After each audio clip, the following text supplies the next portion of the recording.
So now let's go to nursing diagnosis. These are just some of the common. Hindi ito lahat ha. These are just some of the commons. Just to give you an idea, uh, after what we have discussed, this could be the possible nursing diagnosis related to wellness and chronic illness in geriatric care. So we have the wellness-related nursing diagnosis. We have the risk for impaired skin integrity. That's una kasi, di ba? The risk for impaired skin integrity because older adults may be at risk for skin breakdown due to decreased skin elasticity, reduced sensation, and limited mobility. Another is the risk for falls because falls are significant safety concern for adults. So it can lead to serious injuries. Risk for impaired dentition. Dental health is essential for overall well-being in older adults may face challenges related to dental care kasi this can also affect their nutritional intake. Risk for impaired urinary elimination such as urinary incontinence and urinary retention are common problems among older adults. Risk for impaired bowel elimination such as constipation and fecal incontinence. This can affect an older adult's quality of life. And then the risk for ineffective coping kasi older adults may experience stress and anxiety related to aging, health changes, and social challenges. Now, for chronic illnesses naman related nursing diagnosis, we have una, impaired physical mobility. Kasi yung chronic illnesses can limit mobility and affect activities of daily living. Ineffective breathing pattern because of the respiratory conditions such as yung mga COPD, asthma, which can impair breathing patterns.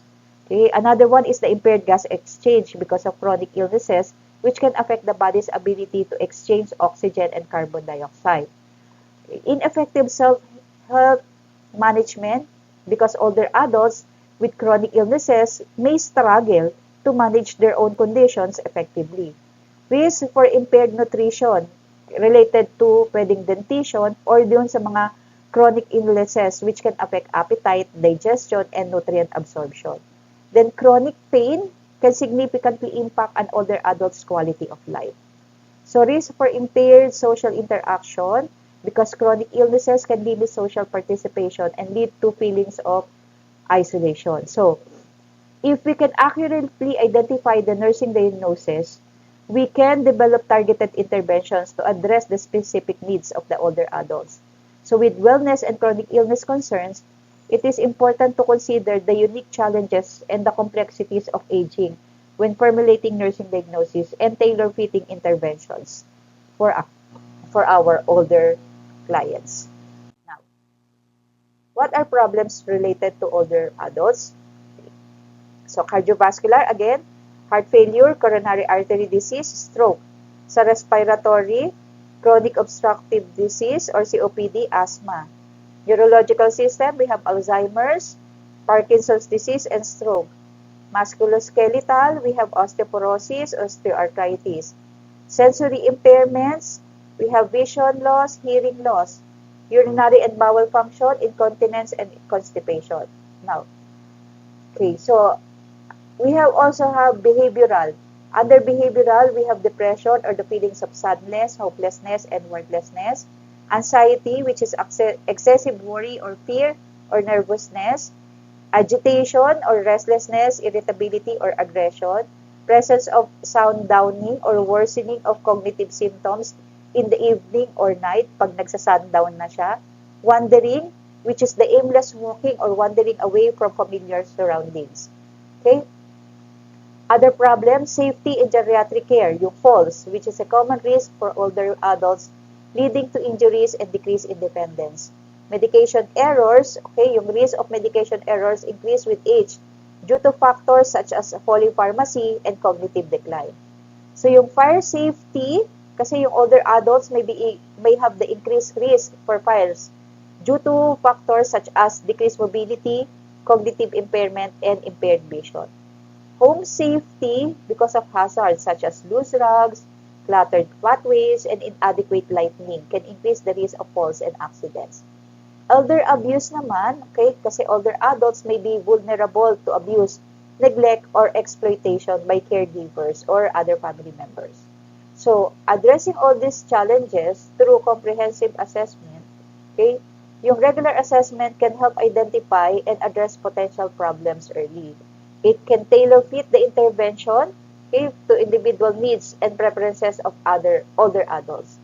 It can also help us for collaborative care, which is a multidisciplinary team approach, which can provide a more comprehensive care and support. It can also uh, help us for education and prevention, because providing education and prevention strategies can help us to reduce the risks and problems, and it will help us also promote safety by aging. By understanding itong mga common problems na to that is be, that are faced by older adults, and if we can implement appropriate interventions, we can help improve the quality of life of older individuals and as well as promote their overall well-being. Okay? So the needs for self-care, life support, and health maintenance in geriatric care. As individuals age, okay, their needs for self-care, support, and health maintenance often become more complex. Geriatric care focuses on addressing these unique needs and promoting optimal aging. So, sa self-care needs, ano yan, yung sa ADL nila, at saka sa IADL, if they need support on that. Kasama na dyan yung personal hygiene, at saka yung kanilang medication management. Now, sa life support needs nila, okay, ano ba yung mga example of life supports? Oxygen therapy.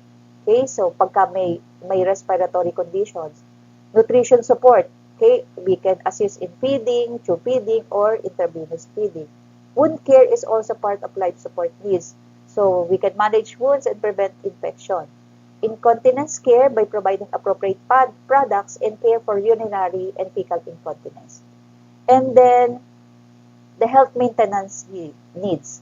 We can advise or recommend regular checkup by scheduling routine medical appointments for preventive care and monitoring chronic conditions. Okay, the promotion of immunization, ensuring that older adults receive recommended vaccines such as influenza, pneumonia, shingles, at saka ngayon yung COVID-19, di ba? Then, chronic disease management, we can develop and implement plans to manage chronic conditions like diabetes, heart disease, arthritis. Fall prevention, help them identify and address fall risks to prevent injuries. Mental health support by addressing depression, anxiety, and other mental health concerns. We can tailor fit care plans for them. That is very essential to address the specific needs of older adults. And tailor fitting may involve assessing functional status, yung ADL and IADL, identifying risk factors, yung mga potential health risks, yung developing goals, such as setting goals for maintaining or improving independence and quality of life, coordinating care to ensure that all healthcare providers are working together to provide comprehensive conclusion. If we will be able to address all these